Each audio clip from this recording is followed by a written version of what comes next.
जय हिंद दोस्तों। मैं मोहित सर। जो आज का हमारा टॉपिक है उत्तर प्रदेश की कला एवं संस्कृति। यहाँ से आपका एक या दो क्वेश्चन प्रत्येक एग्ज़ाम में देखने को मिलते हैं, चाहे उत्तर प्रदेश पुलिस की हो या उत्तर प्रदेश एसआई की हो या पैट की परीक्षा हो या यूपी ट्रिपल एससी की एग्ज़ाम हो, इवन पीसीएस के एग्ज़ाम में भी इस टॉपिक से क्वेश्चन देखने को मिलते हैं। तो आओ स्टार्ट करते हैं उत्तर प्रदेश की कला एवं संस्कृति। उत्तर प्रदेश में सांस्कृतिक विभाग की स्थापना कब की गई थी? तो ये आपसे डायरेक्ट क्वेश्चन पूछा जाता है कि उत्तर प्रदेश में सांस्कृतिक विभाग की स्थापना की गई थी। कब की गई थी? 1957 में की गई थी। जो भातखंडे संगीत संस्थान है वो आपका लखनऊ है। तो ये आपसे डायरेक्ट क्वेश्चन पूछा जाता है कि भातखंडे संगीत संस्थान किस शहर में स्थित है? तो आपका लखनऊ शहर में स्थित है। और 15 जुलाई 1926 को marriage college of Hindustani music के नाम से जाना जाता था। कौन? भातखंडे संगीत संस्थान। इसकी जो नींव पड़ी है वो कब पड़ी? 1926 में पड़ी। तब इसको जो जाना जाता था marriage college of Hindustani music के नाम से जाना जाता था। 1960 में भातखंडे हिंदुस्तानी संगीत विद्यालय नाम पड़ा। और ये किसके जन्मदिन पर पड़ा? भातखंडे के जन्मदिन पर ये हिंदुस्तानी संगीत महाविद्यालय बना था। और इनका जो पूरा नाम है पंडित विष्णु नारायण भातखंडे, और उनका पूरा नाम है। उन्हीं के जन्मदिन पर 1960 में भातखंडे हिंदुस्तानी संगीत महाविद्यालय का नाम पड़ा। 24 अक्टूबर 2000 को महाविद्यालय को डीम्ड विश्वविद्यालय का दर्जा प्राप्त हुआ, जो उत्तर प्रदेश सरकार ने अपने क्षेत्र में ले लिया। और इसका जो नाम परिवर्तित करके भातखंडे संगीत संस्थान रख दिया। तो आपसे ये डायरेक्ट क्वेश्चन पूछा जाता है कि भातखंडे संगीत संस्थान किस शहर में स्थित है? तो लखनऊ शहर में स्थित है। और राज ललित कला अकादमी किस शहर में स्थित है? लखनऊ शहर में स्थित है। आपसे ये डायरेक्ट क्वेश्चन पूछा जाता है। कई एग्जाम में आपसे क्वेश्चन पूछा गया है कि राज ललित कला अकादमी किस शहर में स्थित है? तो लखनऊ शहर में स्थित है। भारतेंदु और नाट्य अकादमी लखनऊ में स्थित है। कहाँ पर स्थित है? लखनऊ में स्थित। और इसकी जो स्थापना हुई थी 1975 को इसकी स्थापना हुई थी। और उत्तर प्रदेश संगीत नाटक अकादमी कहाँ है? ये भी आपका लखनऊ में है। और इसकी स्थापना कब हुई थी? तो 1963 को हुई थी। कब हुई थी? 1963 को हुई थी, यानी कि 13 नवंबर 1963 को इसकी स्थापना हुई थी।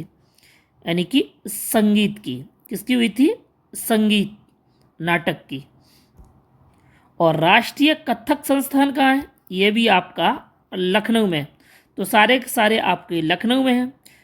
चाहे संगीत नाटक की बात करें, चाहे भारतेंदु और नाट्य अकादमी की बात करें, ललित कला अकादमी की बात करें, वो सारे के सारे आपके किस शहर में स्थित है? लखनऊ शहर में स्थित है। तो आप इसको भूलना नहीं। स्थापत्य कला। स्थापत्य कला में क्या है? प्रदेश में स्थापत्य कला के जो प्राचीनतम जो साक्ष्य मिले हैं वो आपके मौर्यकालीन युग में मिले हैं। कब में मिले हैं? तो आपसे डायरेक्ट क्वेश्चन पूछा जाता है कि स्थापत्य कला के जो प्राचीनतम जो साक्ष्य किसके काल में या कब मिले? तो मौर्यकालीन में इनके साक्ष्य मिले। और इस काल में स्तूप और स्तंभ का निर्माण किया गया है, जिसमें सारनाथ का जो सिंह स्तंभ है, जो मौर्यकालीन का सर्वोत्कृष्ट नमूना माना जाता है। और सारनाथ कहाँ है? ये आपका वाराणसी के अंदर है। कहाँ पर है? वाराणसी के अंदर है।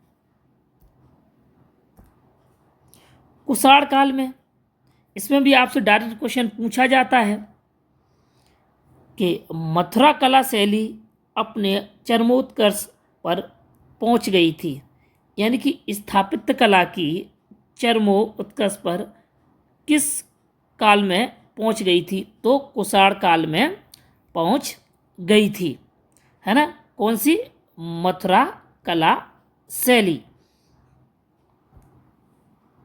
और मथुरा जो शैली है, जैन, बौद्ध, हिंदू देवी देवताओं की जो प्रतिमाएं हैं, आज भी लखनऊ में, वाराणसी में और आपकी मथुरा संग्रहालय में सुरक्षित स्थित हैं।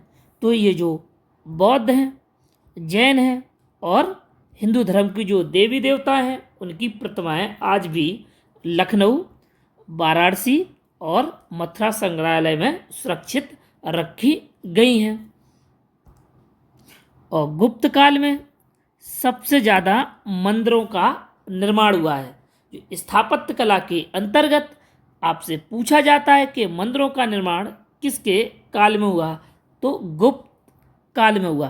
किस में हुआ? गुप्त काल में मंदिरों का निर्माण हुआ, जिसमें देवगढ़ का मंदिर जो आपका झांसी में स्थित है, ये आपसे पूछा जाता है कि देवगढ़ का जो मंदिर है वो किस जिले में है, तो झांसी जिले में है। और भीतरगांव जो मंदिर है वो आपका कानपुर में है, और जो भीतरी गांव है वो गाजीपुर में है। यहाँ पर बच्चे फंसते हैं, यानी कि भीतरी और आपका भीतर गांव। तो जो गांव है वो आपका कानपुर में है। कहाँ पर है? कानपुर में। ये आप यहाँ फंसोगे नहीं। जो गांव है वो कहाँ है? आपका कानपुर में है। या आप ऐसे याद रख लेना, जो आपका जो गांव है ना, वो आपके कानपुर के पास पड़ता है ना। जो आपका गांव है कानपुर के पास पड़ता है। जो भीतरी है वो आपका गाजीपुर है। और स्थापत्य कला के अंतर्गत अगर बात करेंगे, जो मध्यकाल की अगर बात करेंगे, तो जो जौनपुर के जो शासक थे, है ना, जो जौनपुर के जो शासक थे, सरकी शासक, जिन्होंने अटाला मस्जिद और खालिस, मुगलिस, झंझरी और लाल दरवाज़ा का निर्माण कराया, ये आपके स्थापत्य कला के अंतर्गत आता है। ये आपके प्रमुख हैं। कौन से हैं? प्रमुख जो जौनपुर के जो शासक थे, जो सरकी शासक थे, उन्होंने अटाला मस्जिद का निर्माण कराया और खालिस, मुखलिस और झंझरी और लाल दरवाज़ा की स्थापना की।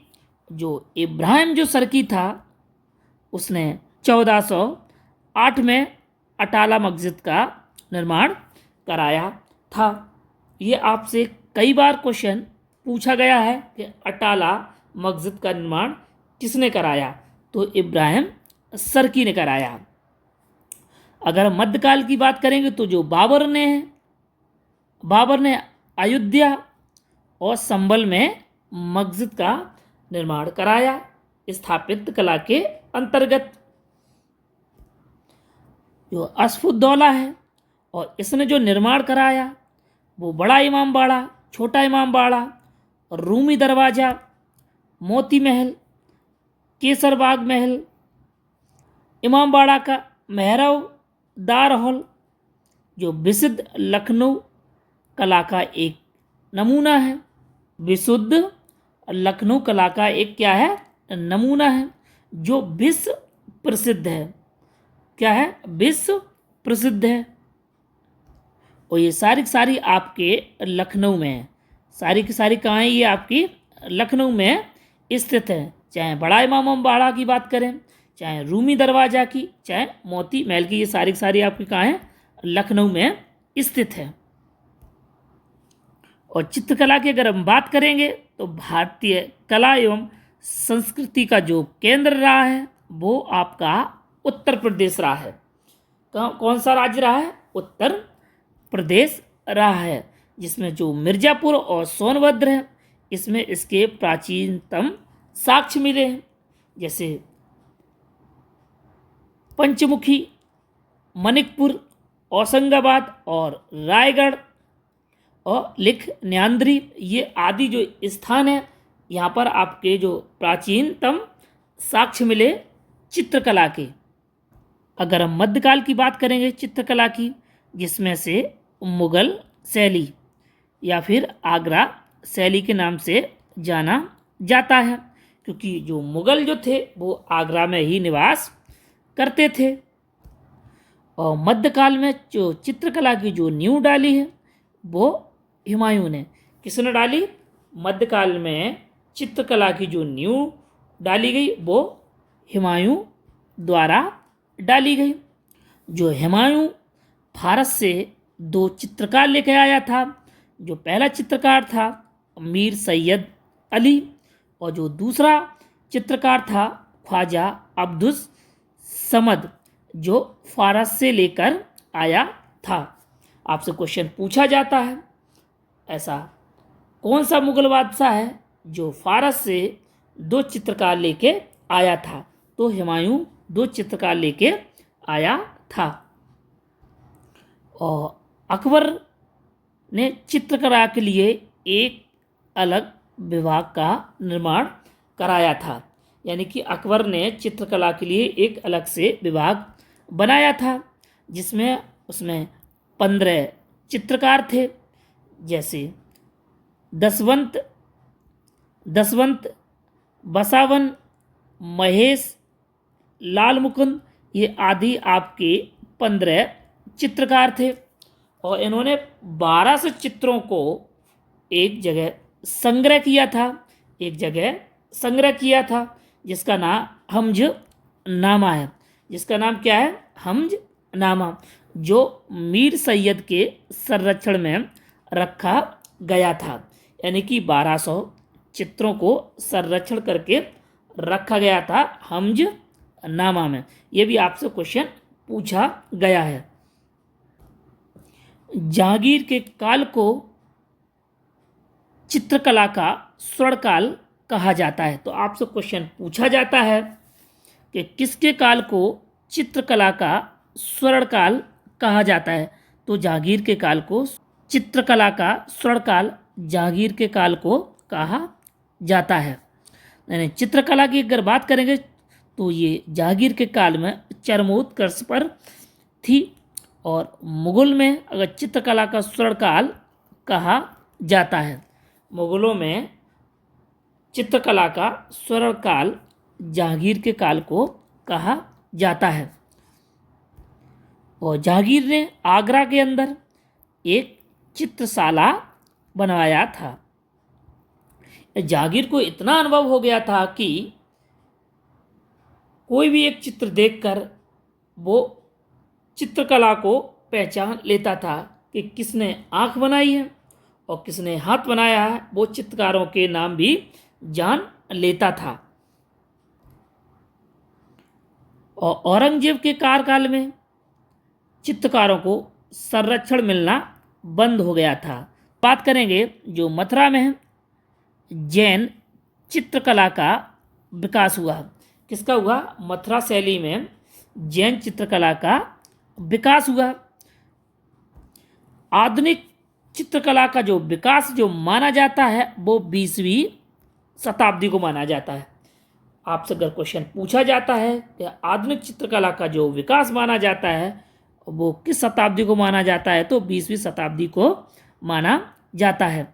और 1911 में लखनऊ में कला एवं शिल्प महाविद्यालय की स्थापना की थी। तो आपसे क्वेश्चन डायरेक्ट पूछा जा सकता है कि कला व शिल्प महाविद्यालय की स्थापना किस शहर में की गई थी। तो लखनऊ शहर में की गई थी। और कब की गई थी? 1911 को। कब की गई थी? 1911 को की गई थी।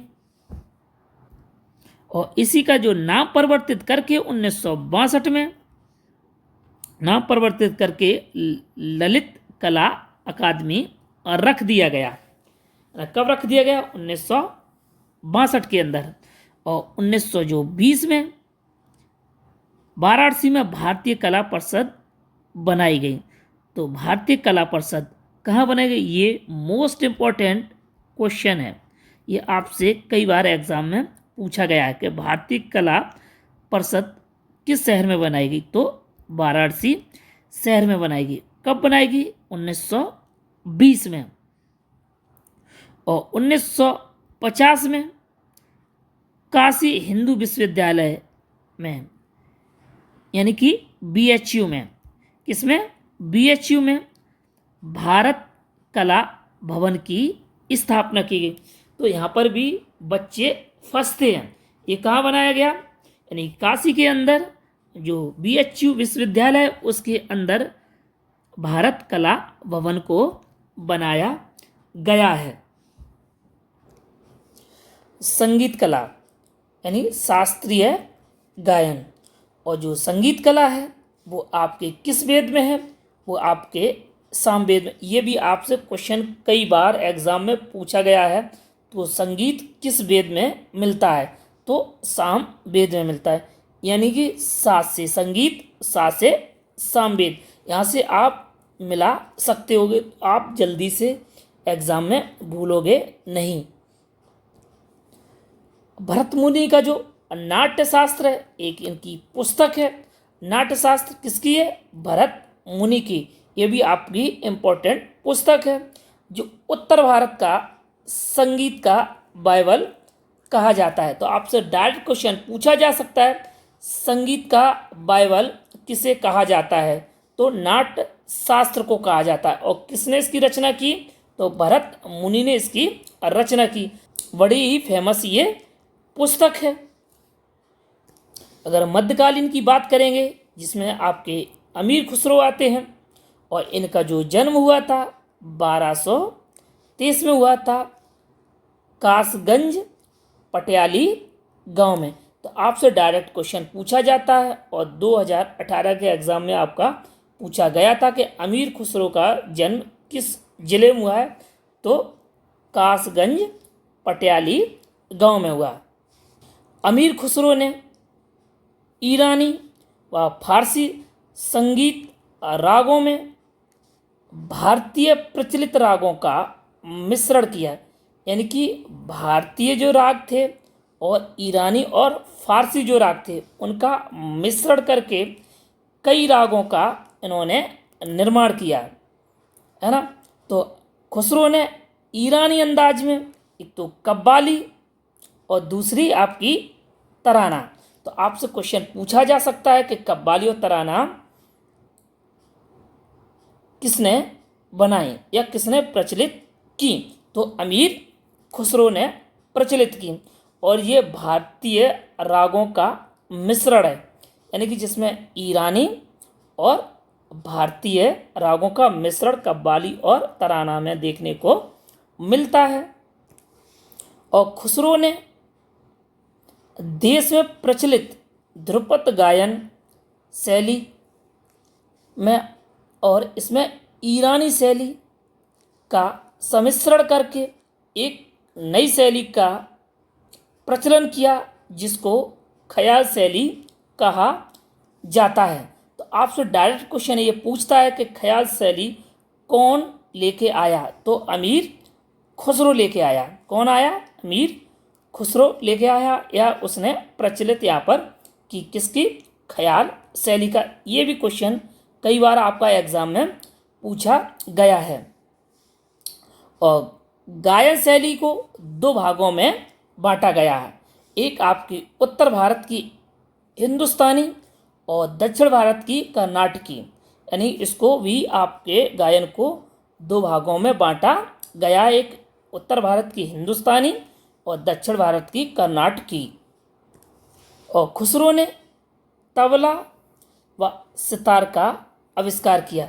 तो कई बार ये भी क्वेश्चन आपसे पूछा गया है कि सितार का आविष्कार किसने किया, तो अमीर खुसरो ने किया। और आपका तबला का भी आविष्कार किसने किया, अमीर खुसरो ने किया। जो वल्लभाचार्य जो थे उन्होंने भजन व पदों के गायन को मंदिर में अर्चना पद्धति के रूप में प्रचलित किया। यानी कि जो वल्लभाचार्य जो थे उन्होंने भजन को और पदों को मंदिर में अर्चना पद्धति के रूप में प्रचलित किया था।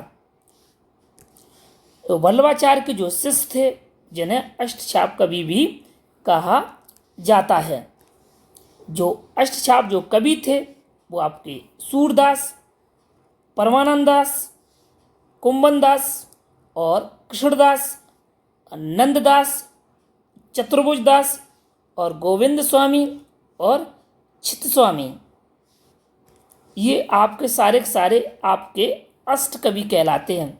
तो आपसे क्वेश्चन पूछा गया था इनमें से निम्नलिखित में से कौन अष्टछाप कवि नहीं है, यानी कि इसमें से आपके 3 ऑप्शन दे दिए जाएंगे और आपका एक आदर्श क्वेश्चन डाल दिया जाएगा। तो बच्चों से यहाँ पर गलती होने की संभावना बनी रहती है।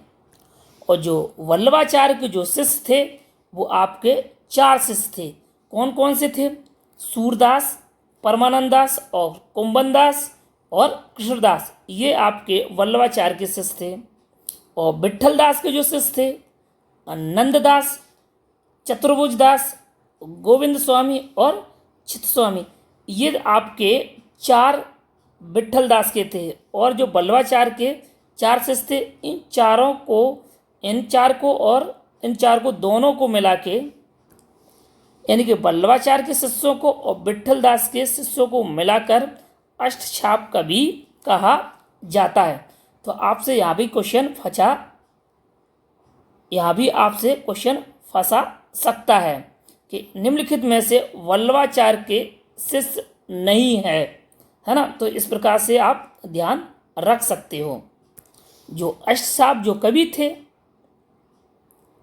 जो छाप कवि थे वो प्रातः काल में पदभैरवी, भैरव, ललित और आशावरी रागों में गाते थे। यानी कि जो मॉर्निंग के टाइम पर पूजा अर्चना की जाती है तो उस टाइम पर पदभैरवी, भैरव और ललित और आशावरी इन रागों में गाते थे।